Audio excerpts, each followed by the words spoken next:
Hey, nerdlings! I tried your hand thingy. Good. What do you think, guys? Should I do that every time, too? Probably So, you know how I pick up games? not. We pick up games all the time. We Because pick it's up fun. we pick up games from friends. Is how we pick up games. This time. Amongst the many other ways that we pick up games. But our good friend Aries, who was in the Everybody in game pickup video, believe it or not, her dad actually had a ton of old school video games, and he did not want those anymore. Thankfully, he did not want them anymore. So he found a very good forever home for them. And he had some really cool stuff. He did. He's a collector. He's just a generic collector that whatever he's into at the time, he collects it and everything about it. So he had some really neat stuff to go with, not just the games, but to go with the games. Definitely. And since he is a collector, they're in really good shape. They really are. And there is a ton of stuff to go through. So I'm going to try to break this up so it's not just one super long video. Hopefully this one won't be a super long video. Yeah. But for starters, let's look at just Nintendo stuff. We need to figure out what this is called because I've got a name. Oh, okay, I was going to say, because a while ago we had the Great NES Haul and was it like a Craigslist deal or something? Yes, I bought a huge lot that was like of NES 300 games. NES games. Now, since Aries and her dad used to live in Alaska, I'm calling this the Great Alaskan Game Rush. Woo! Yeah. That sounds like fun, but way more than a mouthful than the Great NES Haul. But anyway, so we're going to start with Nintendo themed stuff, which is going to be primarily Nintendo NES and Super Nintendo. Which really boosted our collection. So let's get right into it by starting with this. Yeah. First thing you probably noticed, hopefully, is that other than there being a lot of games, boxed games, is this is actually an official Nintendo tray because it's got really that nice cool Super Nintendo logo on there. And it does hold the boxed NES games very nicely in there. They're not too close so that you're not getting like that rubbing of the boxes when you're taking them in and out of there. But, you know, it keeps them mostly safe. Now, there is some wear like on the corners of all of these, or some of these, not all of them. But, I mean, that's kind of to be expected, especially with cardboard. Well, the majority of these, like you said, they collected them when they were in Alaska. And they've moved a few times. Yeah, they've moved quite a few times. And I believe that was, I don't want to give Aries' age away, but she moved, I think she said they moved down here when she was either 9 or 13. I don't know why those two dates are sticking out in my mind. But, so, and she's our age now. And like I said, I'm not going to give her age away, but I'm 35. So, Nice. She's younger than us, but close. So, you know, it's like they've moved a lot since then. Now, I don't plan to go through every single one of these games, but I did make a list of just kind of some interesting things that I noted. Starting off with Alien vs. Predator. So, you know, nowadays we have our Freddy vs. Jason big crossovers and everything, but this was a movie. It's they like did this. Alien versus Well, Predator. eventually, but back in the day, this was the crossover. And just a real quick note: most of these games that are in the boxes, I mean, they've got their trays, they've got the little dust cover, they've got the plastic, they've got all of the stuff inside, from the booklet to the information card to the Nintendo Power inserts to the Activision Nintendo giveaway. But this one was kind of neat just because some of these games will have pack-ins such as posters. So you have a nice piece of Alien vs. Predator artwork right there. That looks nothing like the movie. I should hope not. What year was this anyway? But on the back, there's a little thing to fill out 1993. everything. So stuff like that is really cool because unless you get a special edition thing, nowadays you typically don't get stuff like this. You know, especially not just thrown in there. You know, in all honesty, they're not bad graphics from the screenshots on the back. Oh, I've played this. It's a lot of fun. It's a gorgeous game, bad. kind of a like a brawler game. But I remember it seemed like as you're playing as Predator, you have a bazillion button combinations because he's got everything. He's got like his little shoulder cannon, that disc that he shoots out. Could you make him go invisible? I can't remember if you could go invisible or not. I just remember his fighting stuff. Did he make the noise, or did it sound? That's what I do. I just make the noise You when I was just playing. make the noise. I just sound like I'm purring. I was gonna say that's not. I can't do it right now. I'm talking too much. But so you can probably see the next one is Battle Cars. So little car combat in the days before things like Twisted Metal. The next one, I believe I had a note on, was the Biometal game. And this one, it's got some, it's pointing out some music. Again, plastic. Super techno, cyber battle heat with a lethal techno beat from like Unlimited. S2 Unlimited. It looks like the alien on the front. What are they, xenomorphs? I always get them in Xenobites confused. Cenobites? Cenobites and Xenomorphs. They need to do a crossover and have Cenobites fight Xenomorphs. These are Xenomorphs and those are Cenobites. They're too close together. Now this is a good example of how if you like the box art, then you can have the actual art in poster form, which is kind of cool because some of these games really did have some cool box art. And then on the back is I was gonna say, did you see the S2 chick on Limited. the back? I was gonna point that out, but obviously it's right here. Here, hang on, no, that's rather large and in charge. Check that out. It's a little kind of makes me think of Black Panther. It's like Black Panther Cub at that point because that was 90s. So next we have Blazion, a nice little shoot 'em up. And something that's kind of funny is occasionally you will see some of these boxes that mostly have the plastic still on. Pee-wee Herman? It's probably, I mean, he had to do something else. It looks like Pee-wee Herman. But it's mostly still on there. On the edge, he cut the plastic off to get to the game and everything. Which is nice. I mean, it's a neat concept to do that because it protects the box really well. It does. The thing is, I have to wonder, we've been trying to get some of the plastic case covers for our box games. So it's like, will I take the plastic off at that point just to put it in there? In my opinion, I would leave that on if it'll go on because it's part of its history. Yes, that's true. And I will say real quick, just to show you how this kind of box thingy works, it's kind of sectioned off like that a little bit. Again, which helps to keep the games from getting in there too tight and rubbing together and everything. So, in honor of a certain Marvel movie... What? Captain America and the Avengers. And the Avengers. So you got to get a nice beat 'em up in there, you know, get the Avengers to assemble, which this could actually be a lot of fun. I was gonna say this might be fun to check out. You can choose your heroes at Red Skull. It is Red Skull. Back. You cannot beat me now. He's put on a little weight. He looks like Red Skull mob boss in this screenshot. And I believe that one also had a poster. Like I said, I'm trying not to stay too long on all of these. We had Choplifter 3, the Rescue Survive. Now this one was actually like a side-scrolling chopper game, which was interesting because a lot of the chopper games were like that isometric view. Well, like that's Jungle that's the Strike. Cool and way everything. a chopper looks in a video game is to see that. Now, a great game to have in the collection, in the box now, is Contra 3, The Alien Wars. I feel like this one was played a bit because it's a little rough. I think they got into that one a lot. But man, I like the Contra games, and this one was always one of my favorites too. The fact that you could have two guns, and I always make the guy like stand on the rocks with both of his guns out. It's really cool just to do. Anytime anybody says anything about Contra, all I can think of is Brittle Floss's Contra sound. So, Cybernator, another Konami game, looks like run a gun, shoot 'em up, all kinds of stuff. I guess you're maybe a robot in this one. I've never played Cybernator. But the nice thing is, now we can. Yeah. I'm seeing a theme with some of these games with Darius Twin. It's another shoot 'em up. Well, Aries had I think 3 brothers, so that tends to skew. The more explosions, the better. Maybe what Dad gets for the kids to play. And then this one, the box is kind of rough on this one, but Earthworm Jim. Now, did you play some Earthworm Jim on Genesis? Yeah, growing up. Just a little bit, not a whole lot of it. I thought that might have been a little more where you. I played more Vector Man and Echo the Dolphin. So, alright, so there's that tray. But wait, there's more! The first one. Call in the next 35 seconds and you only have to pay shipping and handling.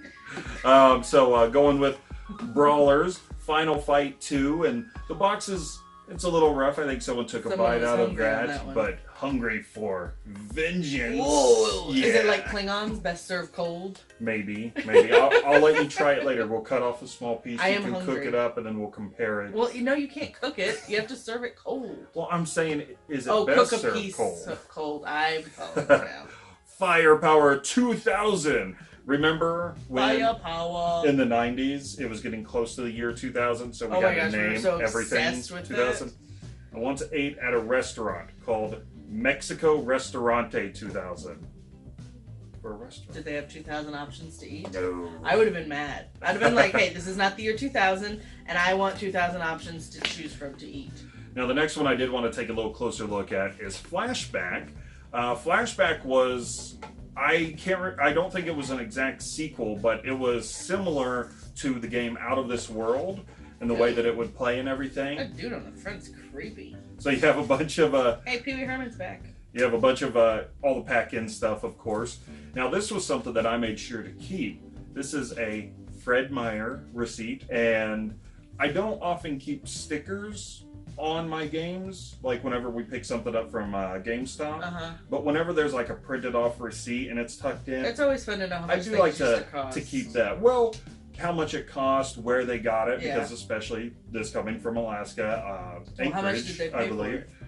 Looks like for this one, $64.97. Oh. Remember back in the day when Super Nintendo games cost that much? Some of them cost that much and more now. Now, besides the art on the cover, which is kind of like the booklet, you have this nice... Oh, I got it upside down. You have this nice Marvel Comics. I was going to say, it looks very X-Men-y. Yeah. So it's kind of a Marvel comic looking art piece. It's like the Shi'ar which people. Is really neat. Yeah, very much so. And they even had some codes, some passwords in there.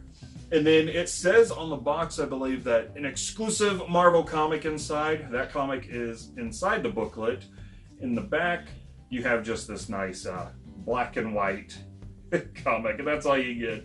They spent all their money on the poster. I guess so. But I mean, there's multiple pages to it, but they didn't colorize it or anything, is what I meant. But still, it's cool to find stuff like that in these old games. And like I said, outside of getting special editions, collector editions, you really don't see that in a lot of modern games. Yeah, they don't really do that anymore. Oh, the cover is just the poster. And then Gradius 3, another shooter, and one of my favorite series. You had, of course, Gradius, Life Force, and then Gradius 3 here. And the one thing that I wanted to show in this one was that it came with a poster, but the poster had nothing to do with Gradius itself, because it was just a typical Konami poster. So you've got like the Fire Dragon from Life Force, you got a Ninja Turtle down here, looks like you got Dracula up there, and then a little mystical ninja Goemon action right there. So it's just a big advertisement or advertisement for all of the Konami games coming out. Thanks for reboxing it. You're welcome, Sears. Teamwork. A game here called Imperium. I do like my shooters, and some of these other shooters like Blazion and Darius Twin, Gradius obviously I'd heard of. This one I'd never heard of, and it's interesting because on the back it looks like there's one stage that maybe has a bit of a isometric view to it, and that could just be the background. It may just not have anything to do with the effects. I can't get back in the box. I got it. Mr. I am the law. I am the law. So, Judge Dredd. I don't know what's happening. Now, on the back... I'm a terrible impersonator. I'm sorry. Arnold Sylvester.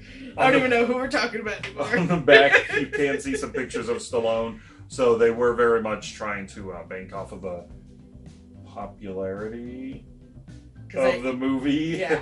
As opposed to because we love you, Sly, and we know you're always watching our videos, it was a good movie. But as opposed to just the comic book. Although it does say explosive movie and comic book action. So, you know, you get... Has anybody seen the remake of Judge Dredd? I haven't seen it yet. Got Kablooey! Kablooey! Which I think this is kind of like a...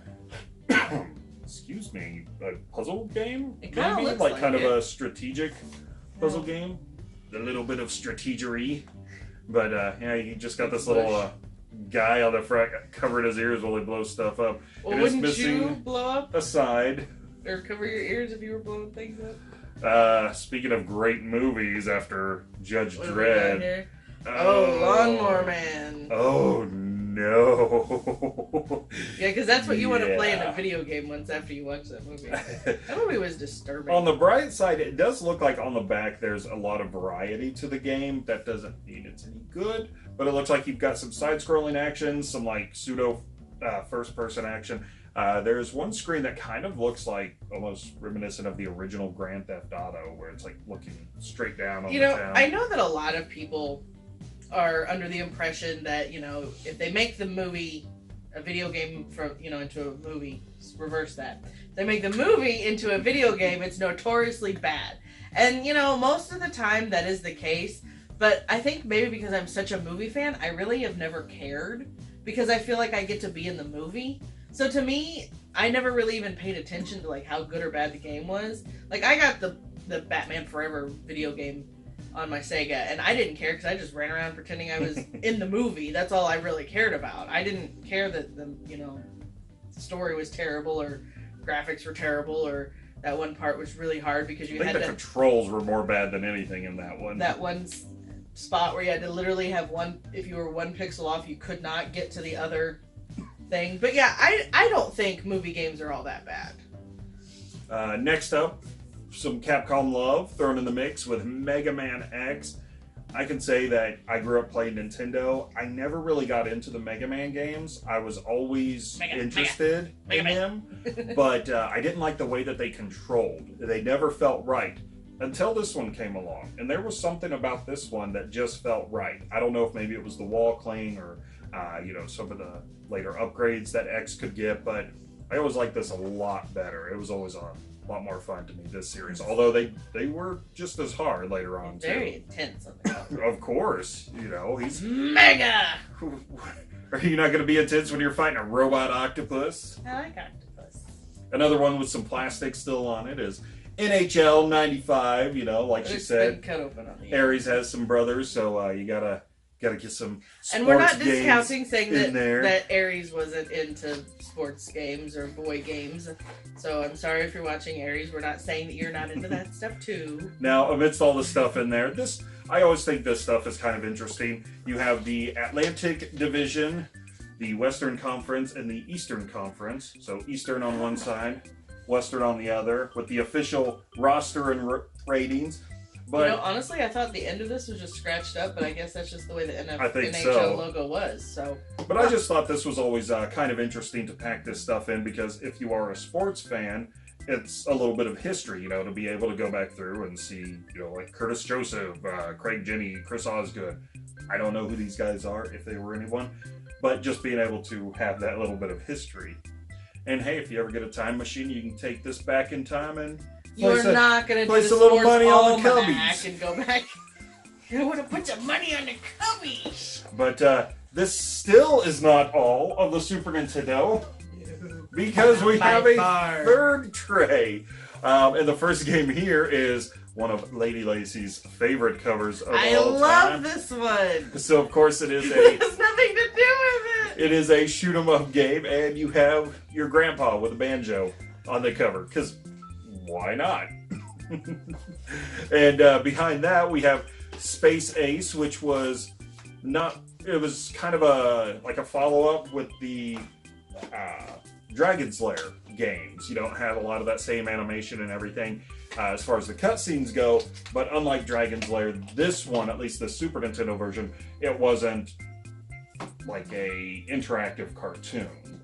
It was more of a traditional game in most senses, but it's always really cool to see some of the artwork on there. Obviously the damsel in distress, of course she's a redhead. You gotta have a redhead to save. We don't need saving. Now here's quite a little gem as far as space shooters go. Space Mega Force. I have not got to play this outside of emulators, but this is a lot of fun to play. That's really all I got. Okay. I mean, it's a shoot 'em up, so there's not a whole lot more to say. Here's a little tidbit on this one if you want to say some more on it. It's from Fred Meyer, and it costs $54.97. Yeah, we do have the original price tag on the front, and the back. Yeah.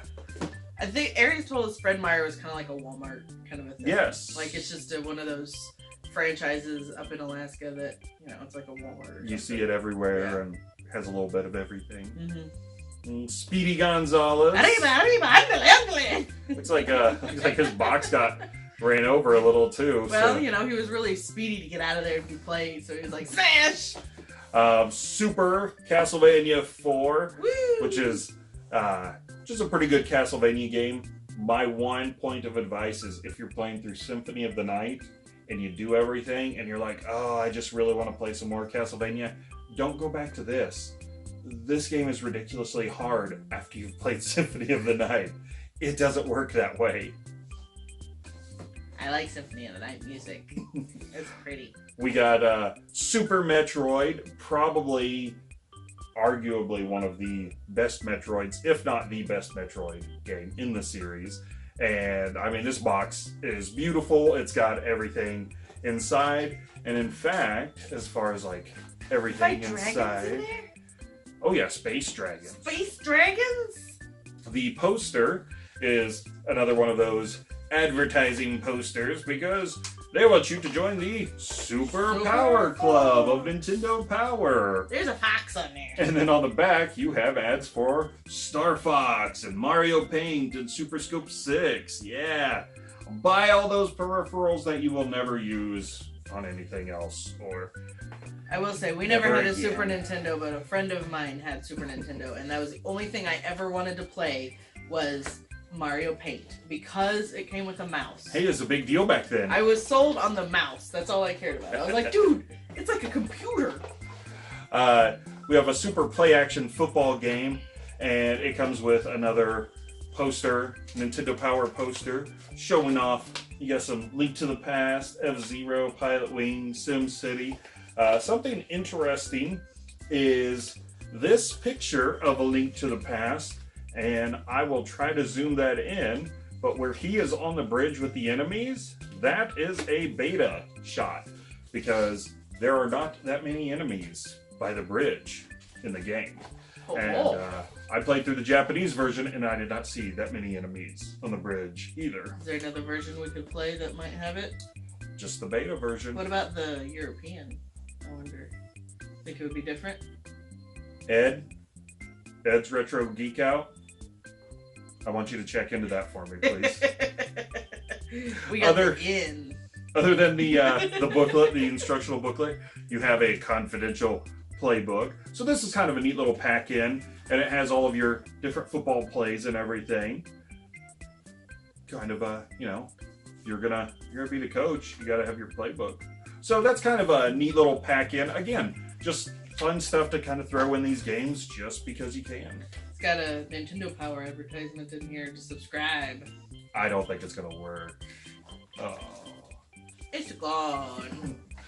Some more Looney Tunes action with Tasmania. Dr. Tasmania. And it looks like on the back he's swearing and they're censoring it there. But a little computer video game software return policy sticker on the front. But since it's on the plastic, that's nothing to worry about there. This time slip game cracks me up because the way that guy looks falling into the time slip, I mean, I don't know, he looks kind of ridiculous. I'll let you guys see the back and let her see the front. I mean, he's kind of like, sort of laying down. It's very Salvador Dali-esque with the melting clocks on the front. These booklets are very irritating. I can't get some things to close. And then the last one in the trays is Excalibur 2097. And the funny thing is, I actually just picked that game up, cartridge only, not too long ago, because I always had fond memories of that game. Now you have the box. Yeah, so now it's complete, which is cool. This has got the music by Psycho Sonic. What are they up to these days? Nothing. Who knows? Is that Excalibur like the sword? I doubt that. Oh, well, I don't want to play that thing. Now, as far as Super Nintendo that would have really made me mad, because I would have seen that at a video rental store, and I would have been like, Excalibur, sweet! Well, sit down and play it and see if there's a tie-in. And then I would have been really mad because it was nothing like medieval Excalibur. Now, the last few Super Nintendo items are RoboCop vs. Terminator. Is really cool. Can you hear that? It's got that cool hard plastic box front. And the interesting thing is, it's not something that you just pull off and then there's the rest of the box. Because as you pull it off, yeah, the back, that serves as the tray as well. So I thought that was interesting. And it's got a poster, and the booklet does not fit in there, so unfortunately it gets folded up, which is kind of a shame. I may take that one out of the box and put it in our booklet holder, so it won't be folded up all the time. There you go. Dead or alive, you're coming with me. Your move, creep. That's my RoboCop voice. And then last for Super Nintendo was the Game Genie, and we got the box for that, which is very cool because things like the Game Genie, since they're open at the top and the bottom, it's not as easy as just putting that dust cover on the bottom to keep all the dust out. So it's nice having it in the box to keep it safe and everything. Although, I will say, and I'm going to grab it real quick, you did a really neat thing with yours. I can find it real quick. And then, of course, you got your book with all of your codes in there. What do we turn to? What do we get? Oh, Pilot Wings and Phalanx. There we go. Now, this is a Genesis one, but he takes old movie. Well, for the Genesis... Oh, yeah, this one's a regular card. I took a regular Genesis one. Oh, there it is. Grab it real quick. There's the Super Nintendo one right there.